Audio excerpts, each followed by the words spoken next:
Praise the lord. మన ప్రభువును రక్షకుడునైన యేసుక్రీస్తు నామమునకు శుభాభివందనాలు. ఈ యొక్క వాక్యాన్ని వింటున్న మీ అందరికీ నా యొక్క హృదయపూర్వక వందనాలు. ఇప్పుడు మనం కొత్త సంవత్సరంలోకి అడుగుపెట్టి ఉంటున్నాము కాబట్టి మీ అందరికీ కూడా నూతన సంవత్సరము శుభాకాంక్షలు. Happy new year. అయితే దేవుడు ఈరోజు మనతో మాట్లాడనై ఉన్న మాట మనము విందాం. ద్వితీయోపదేశ కాండము 11వ అధ్యాయము 11వ వచనము.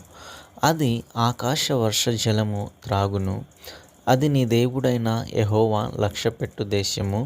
నీ దేవుడైన యెహోవా కన్నులు సంవత్సరాది మొదలుకొని సంవత్సరాంతము వరకు ఎల్లప్పుడూ దాని మీద ఉండును అని చెప్పి దేవుడు ఆ యొక్క ఇశ్రాయేల్ ప్రజలతో గురించి మాట్లాడుతూ ఈ విధంగా మాట్లాడి ఉంటున్నాడు.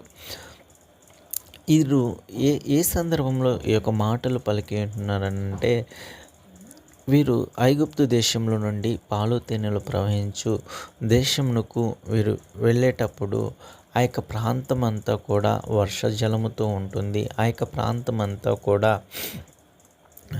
కొండలు, లోయలు ఉంటాయి. ఆ యొక్క ప్రాంతం అంతా కూడా సస్యశ్యామలంగా ఉంటుంది అని చెప్పేసేసి దేవుడు పలుకుతూ ఆ యొక్క దేశము మీద ఆ యొక్క దేశాన్ని నేను లక్ష్య పెడతాను, ఆ యొక్క దేశము మీద నా కన్నులు నిలుపుతాను, ఆ యొక్క దేశము మీద సంవత్సరాది మొదలుకొని సంవత్సరాంతము వరకు కూడా దాని మీద నా యొక్క కన్నులు నిలిపి నేను దాని మీద లక్ష్యం ఉంచుతాను అని చెప్పి దేవుడు మాట్లాడుతూ ఉంటున్నాడు.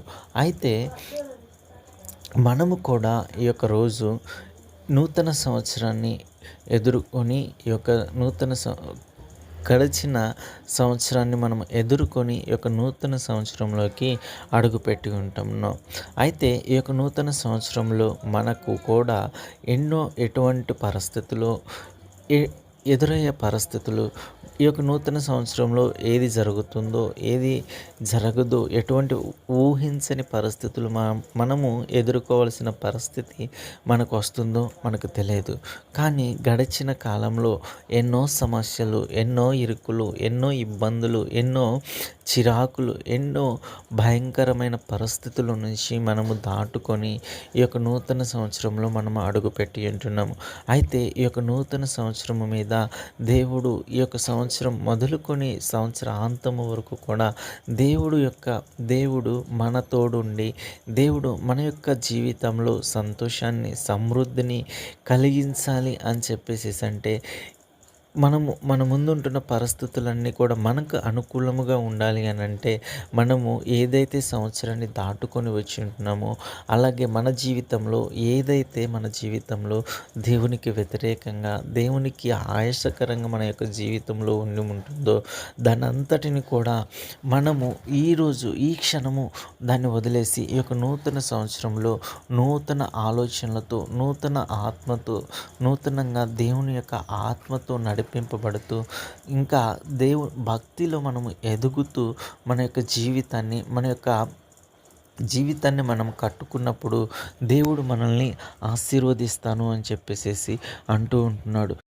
అయితే మనము ఏ విధంగా ఈ యొక్క నూతన సంవత్సరంలో మనము ఏ విధంగా ఉంటున్నాము. అయితే ఈ యొక్క సంవత్సరంలో సంవత్సరాది నుండి సంవత్సరాంతం వరకు కూడా దేవుడు మనకు తోడై ఉండాలి అని అంటే మనము భక్తి చేయాలి.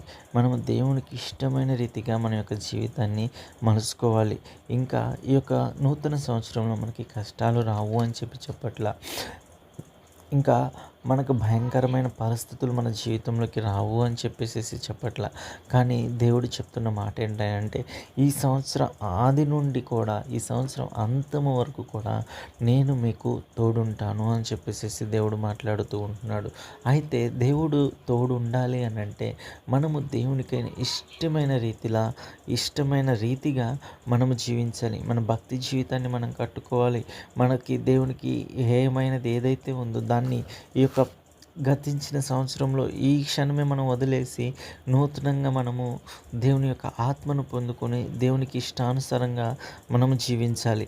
అయితే మన యొక్క జీవితాల్లో ఎన్నో ఈ పరిస్థితులన్నీ కూడా మన యొక్క జీవితంలో అగమ్య గోచరమైన దారులు గుండా మనం నడిపించబడతామేమో, కష్టాల నుంచి నడిపించబడతానేమో, ఇంకా ఎటువంటి ఇబ్బందికరమైన పరిస్థితుల్లో మనము నడిపించబడతామేమో.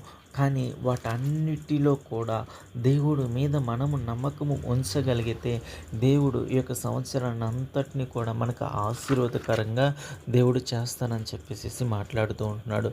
ఆ విధంగా దేవుడు ఈ యొక్క సంవత్సరాన్ని అంతటిని కూడా మనకి ఆశీర్వాదకరంగా చేసి దేవుడు ఈ యొక్క ప్రతి పరిస్థితి నుంచి కూడా మనల్ని విడిపించి మనల్ని ఉన్నతాధికారులుగా ఉన్నతమైన స్థానంలో దేవుడు మనల్ని చూడాలి అని చెప్పేసి దేవుడు అనుకుంటూ ఉంటున్నాడు. కాబట్టి మనము దేవునికి ఇష్టమైన భక్తి చేస్తూ ఇంకా పాతవన్నిటిని కూడా వదిలిపెట్టి ఈ యొక్క సంవత్సరంలో నూతనంగా మనము నూతన ఆత్మను పొందుకొని నూతనంగా ఈ యొక్క సంవత్సరం నుంచి మనము ఒక ప్రత్యేకమైన రీతిలో మనముండులాగున మన యొక్క భక్తి జీవితం ఉండులాగున మన యొక్క వ్యక్తిగత జీవితం శారీరకమైన జీవితం ఉండులాగున మనం ప్రార్థన చేసుకుంటూ దేవునిలో నడుద్దాం.